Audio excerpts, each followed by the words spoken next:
Bienvenue dans les Mémoires du Mythe, un podcast audio dédié à l'horreur et au JDR. Ce format est produit par l'équipe de Globtopus et est permis grâce au tipeur.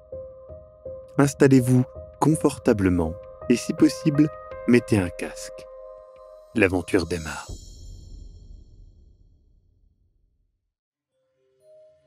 Ma chère Célia, tu observes ce Larkin. Tu vois qu'effectivement, il est de plus en plus pâle et suant au fur et à mesure que la soirée avance. Ses mains tremblent. Et tu peux reconnaître ce qui semble être les symptômes du manque d'opiacés. Vous voyez, l'espace d'un instant, les yeux de Célia se concentrer un petit peu plus sur Larkin. Vous le percevez car vous la connaissez, mais voilà, vous le percevez car vous avez appris un petit peu à la connaître pendant ces quelques jours de voyage. Mais voilà, ce n'est pas évident non plus à voir. Et du coup, immédiatement, Jesse Hughes reprend et dit « Mais c'est dommage, dirons-nous, d'avoir supprimé ces recherches. Je pense qu'effectivement, j'aurais eu, moi aussi, plaisir à les consulter. » Étant donné qu'on est ensemble et que l'on va mener cette expédition, Monsieur Larkin, je suppose que vous êtes d'accord pour au moins nous partager ce que vous avez là maintenant. Vous allez voir, je prends des notes relativement rapidement et Écoutez, si vous le souhaitez, vous êtes bien évidemment bienvenu à faire des recherches supplémentaires. Vous savez, à Lima, grande ville, il y a le Muséum d'archéologie et d'anthropologie. Il y a l'Université nationale de San Marcos. Il y a certainement, je suis certain qu'il y a diverses archives cachées ou oubliées qui parlent peut-être de ces pyramides. Tant que... Excusez-moi. Tant que cela ne décale pas la date de départ de l'expédition, qui est donc lundi, lundi 21 mars, nous partons à Puno, à 8h, vous pourrez aller à l'hôtel Espagna, c'est là que je réside. D'ailleurs, j'ai engagé trois camions et chauffeurs pour emmener toute l'équipe, les provisions jusqu'à la ville de Puno. Et une fois là-bas, on achètera des bêtes de somme et de la nourriture fraîche aux locaux. Et voilà, le voyage jusqu'à la pyramide ne dure, je pense, pas plus de 4 jours. Buvez un peu d'eau, vous m'avez l'air un peu... Oui, c'est... D'ailleurs, votre piscolada, ça vous va? Vous avez dit que vous... C'est mon professeur qui m'a conseillé de goûter ce mets local. Et du coup, il y a Jesse Hughes qui fait un très bon choix. Je vais vous rejoindre.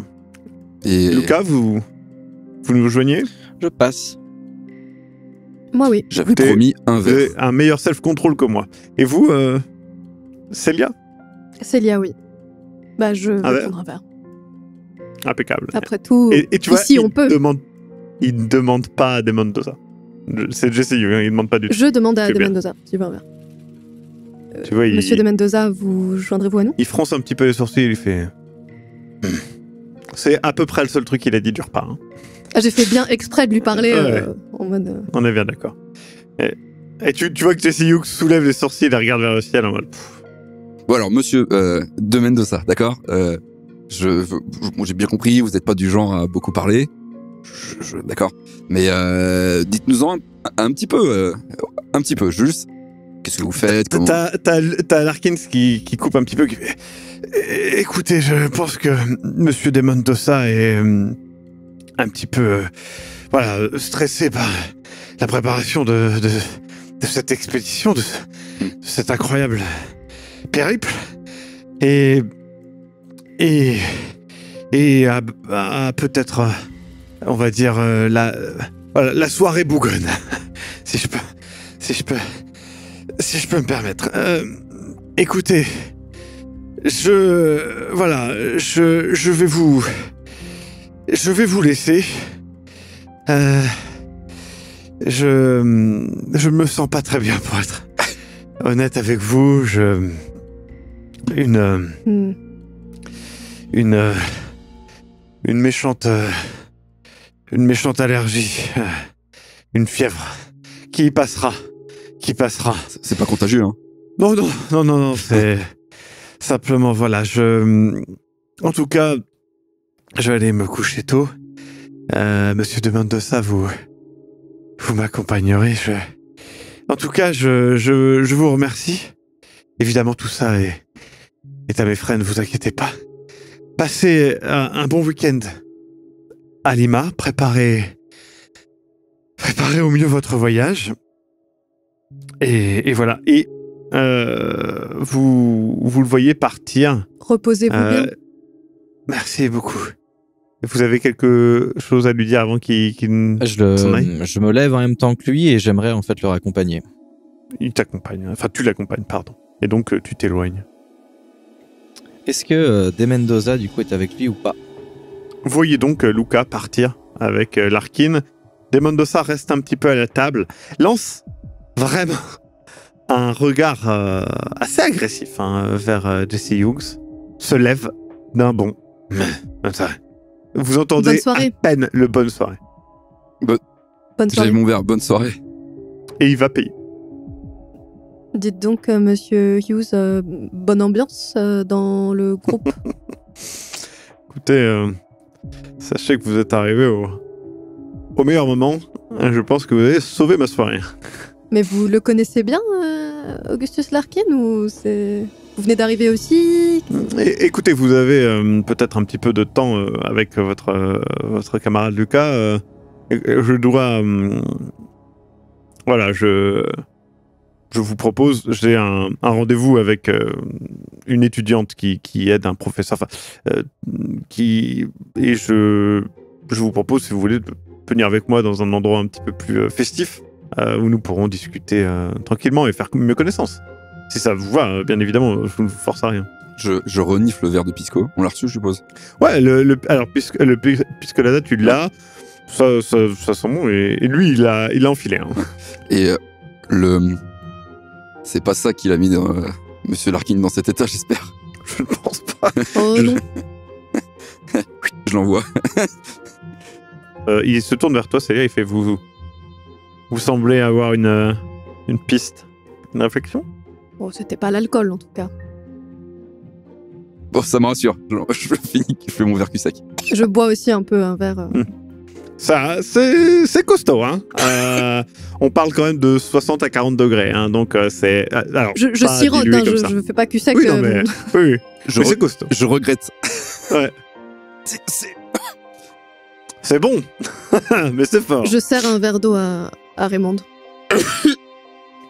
Waouh. Suivez les conseils de Célia, je pense que ça vous aidera à passer. Voilà. Eh ben, il m'avait pas menti, le professeur. Wow. Vous finissez un petit peu votre verre en attendant Luca. Tu raccompagnes Larkin, tu peux voir que De Mendoza va payer. Du coup, il y a Larkin qui est là qui fait en tout cas, c'était vraiment une bonne soirée. Oui. Ça m'a fait plaisir de Tout à fait. vous rencontrer tous les trois et puis Monsieur Hughes évidemment. Et je pense que nous allons faire de belles choses. Question OMJ, est-ce que c'est Larkin qui m'a en fait engagé, sélectionné dans l'équipe, ou c'est la personne que j'ai rencontrée, du coup c'est monsieur toi c'est l'amicale qui t'a sélectionné dans l'équipe. Larkin Bien lui a évidemment organisé l'expédition, et l'amicale a répondu à l'appel de personnes, etc., qui pouvaient aider. C'est simplement comme ça que ça s'est passé. Monsieur Larkin, est-ce que vous êtes au courant, on va dire, du rôle que je peux avoir pour cette expédition, ou en tout cas de la raison de ma présence auprès de vous? J'ai cru comprendre en échangeant avec... excusez-moi, j'ai perdu son nom, mais le directeur de l'amicale, que vous étiez là pour justement un peu peut-être offrir un sentiment de confort, un sentiment de Tout à fait. sécurité, Voilà. bien évidemment. Et De Mendoza est là, Monsieur De Mendoza est là aussi pour... voilà, et le même rôle, on va dire, pour mon côté, bien évidemment. Monsieur Larkin, comprenez bien qu'il est important voilà, vous venez de parler de confort, que je puisse mesurer si une telle situation ou telle rencontre ou tel moment puisse être moins confortable. J'ai besoin de le sentir, et pour le sentir, il faut que j'ai des informations, et j'aimerais justement... Et là, tu vois, je fronce les sourcils, je choisis mes mots, et je lui dis simplement que j'aimerais qu'il me dise ce qu'il n'a pas forcément dit à table concernant les objets. Et tu vois qu'il est un peu fuyant.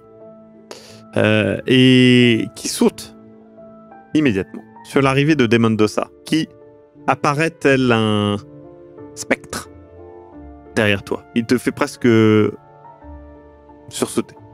Est-ce que j'ai senti que les rapports entre Mendoza et... Est-ce que j'ai senti que Larkin avait peur de Mendoza ou pas? Non, enfin, t'as pas senti ça. T'as D'accord. senti que, par contre, il a une certaine aura, un peu impressionnante, un petit peu négative, ce Demendosa. D'accord. Et du coup, Larkin fait... écoutez, je vous laisse, hein, je dois vraiment aller me reposer.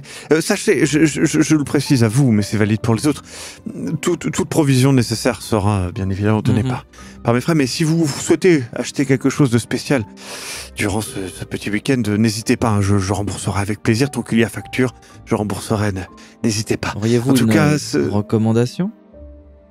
Écoutez, sachez que ici, il fait chaud.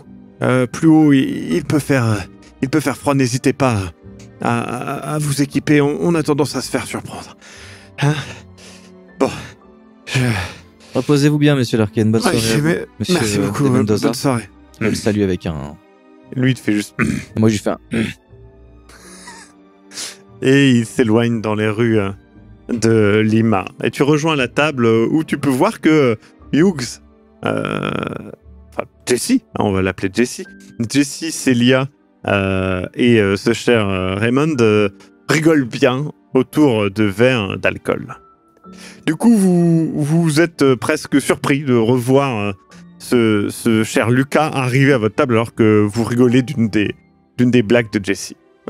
Lucas, justement, vous revenez, je proposais à vos deux camarades de m'accompagner pour faire connaissance, tout simplement. Je connais un bar, pas un restaurant cette fois-ci, plus sympathique, et puis nous pourrons apprendre à mieux se connaître, et j'ai rendez-vous aussi avec une étudiante justement qui aide un professeur, qui s'appelle Trinidad Rizzo, qui viendra nous rejoindre pendant la soirée, si ça ne vous dérange pas de connaître un petit peu plus, dirons-nous, les locaux. Je vous accompagne avec plaisir. Du coup, vous marchez un petit peu dans la rue et vous voyez qu'il regarde un peu autour de lui, derrière lui, etc. Et du coup, vous, Jessie, je me permets de vous appeler Jessie, on va passer une expédition ensemble. Vous parlez espagnol? Un poco. Ah. Ça veut dire un peu. D'accord. Pourquoi? Vous avez peur d'être perdu ici avec uniquement Demendosa pour faire le traducteur? Bah, pour ne rien vous cacher un peu. Écoutez, s'il sait parler. En tout cas, il pourra grogner.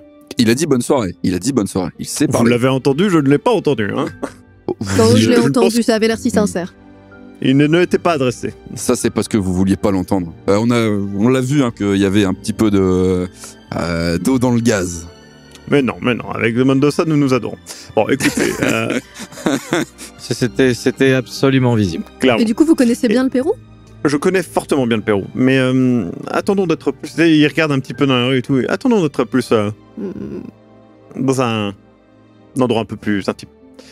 Vous rentrez dans un petit bar qui paye pas de mine, et à l'intérieur, il y a une ambiance hyper agréable. Il y a des plantes, il y a des petites lumières, vraiment, la musique est beaucoup plus agréable, et Et du coup, il fait un signe avec son chapeau et tout ça.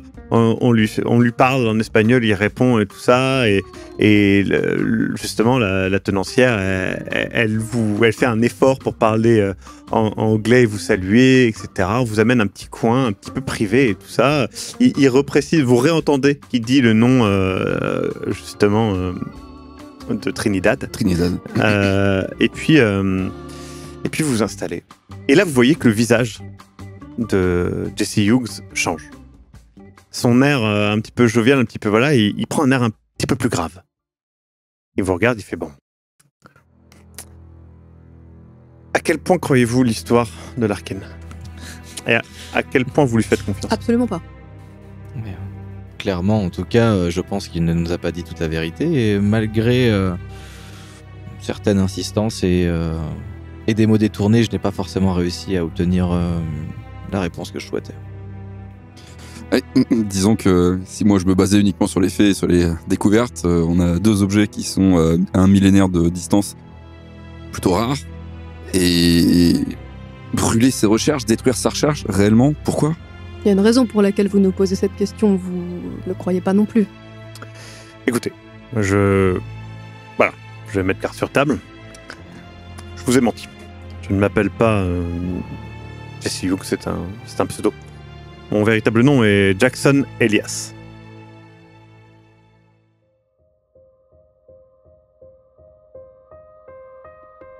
Vous venez d'écouter Les Mémoires du Mythe. Écoutez nos épisodes sur www.globipodcast.fr. Retrouvez la liste complète des épisodes en description. Le rythme de publication est d'un épisode chaque mardi et chaque samedi.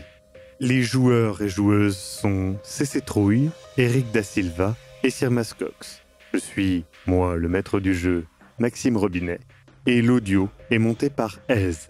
Les musiques utilisées viennent du site Epidemic Sound. Soutenez-nous et obtenez les épisodes un mois en avance sur tipeee.com/sombre-machination. À très bientôt.